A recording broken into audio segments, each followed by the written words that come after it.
My story starts on February 1st, 1987. And here's the star. Like I said, it was February 1st, but it was a really nice day. It was really warm.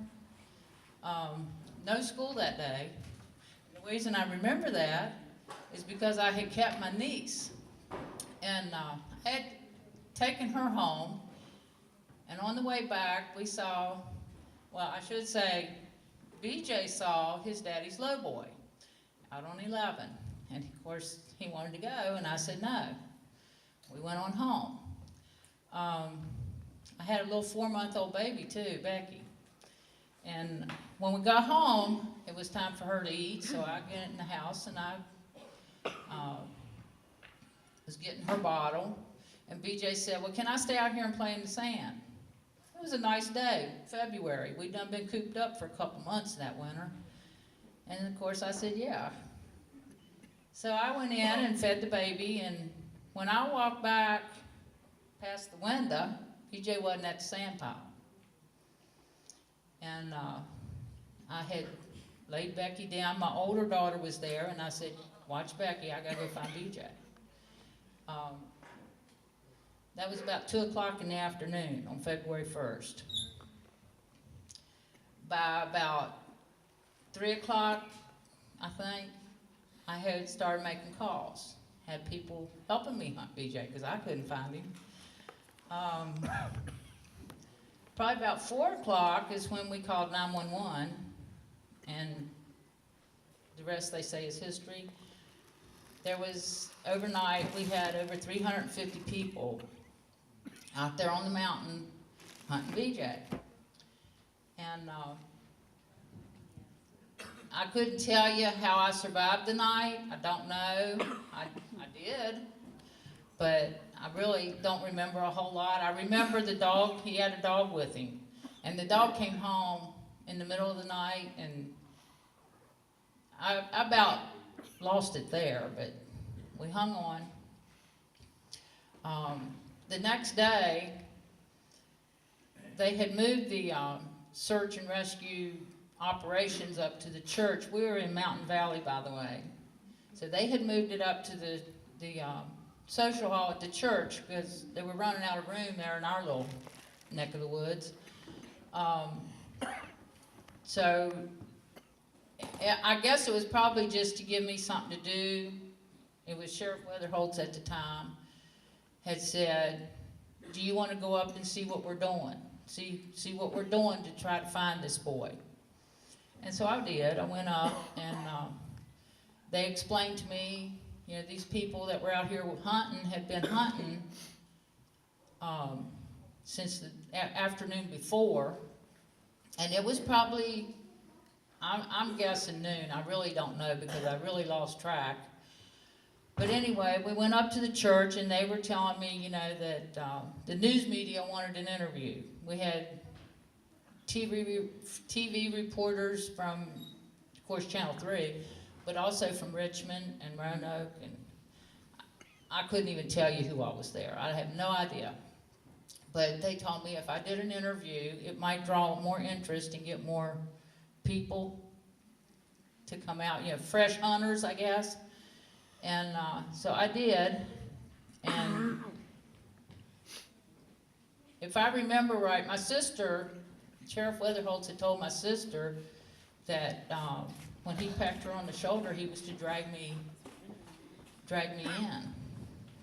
And when the questions started getting to the not so nice, that's when he did it. He knew it was going to happen. He'd been there, I guess. So when we were walking through the social hall, a cheer went. You can do it. I knew it was going to happen. But anyway, bear with me. A cheer went up in the kitchen, and I just figured somebody had told a joke, and it was kind of like a ripple. They finally reached me that said they found him. And I lost it. I mean, when they put him back in my arms, and I didn't even know who had found him or anything. As a matter of fact, I'm not even sure I learned who that day. It was probably when it came out in the paper the next day. Well, anyway, we had a huge, BJ turned 3 that Friday. This happened on Monday, and he turned 3 on Friday. And so we made the decision to have a big birthday party and invite everybody that had helped hunt him. So now we're at Friday, and Rick, of course, came because he was the one that actually found him.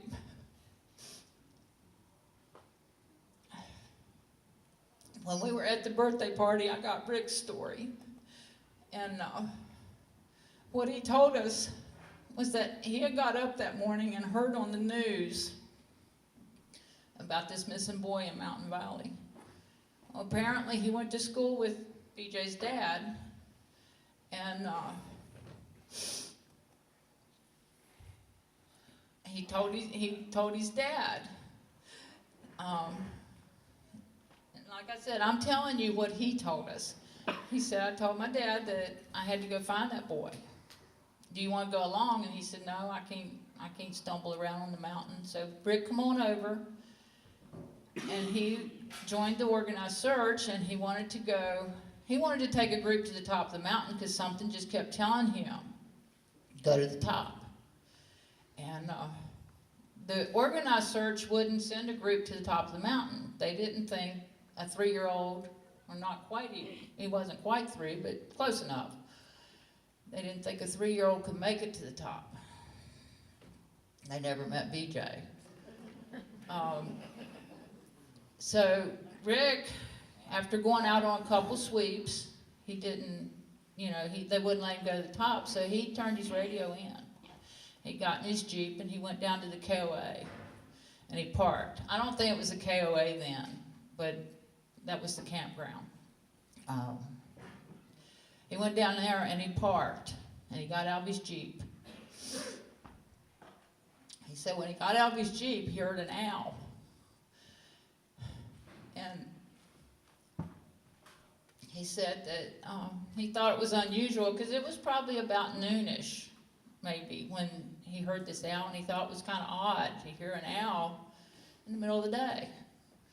But so he went to where he thought the owl should be, and he said that when he got to that point, he said he heard the owl again, only it would be further up on the mountain.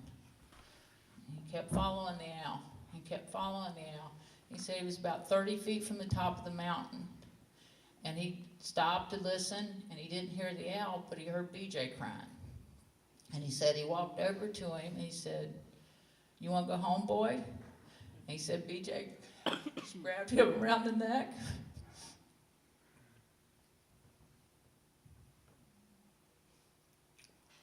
And his words were, he didn't think 6 white horses could have drugged BJ off of him because he held on so tight. And he also told me that it took him 2 hours to walk down off that mountain because he had to carry BJ, and it was so steep and rocky. And when he got back to his Jeep, he put BJ in his Jeep. And this is why I guess I did not know who found BJ, because I couldn't even tell you who handed him to me at the church. But Rick said that he put him in his Jeep, and they had stopped traffic on our little dinky road because it was just so congested that it was like a major roadblock. But anyway, Rick told me that they stopped him. They wouldn't let him through. And he told them, he said, well, I think I have what you're looking for. And then he said that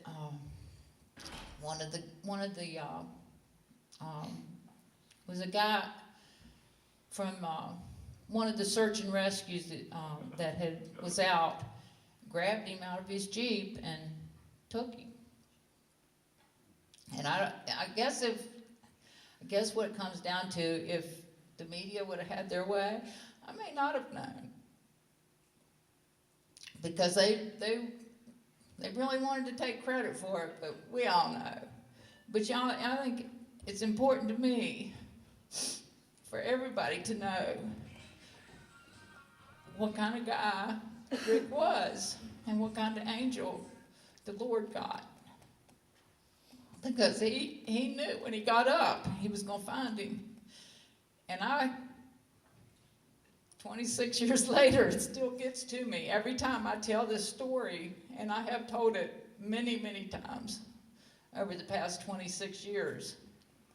And it affects me the same way every time. Because if I think about it too much, I think, if it hadn't been for Rick, I may not have my son, I may not have my grandson or my granddaughter here, and this is my daughter-in-law. And they're pretty important to me, and so was Rick. So I just want everybody to know what a hero he is.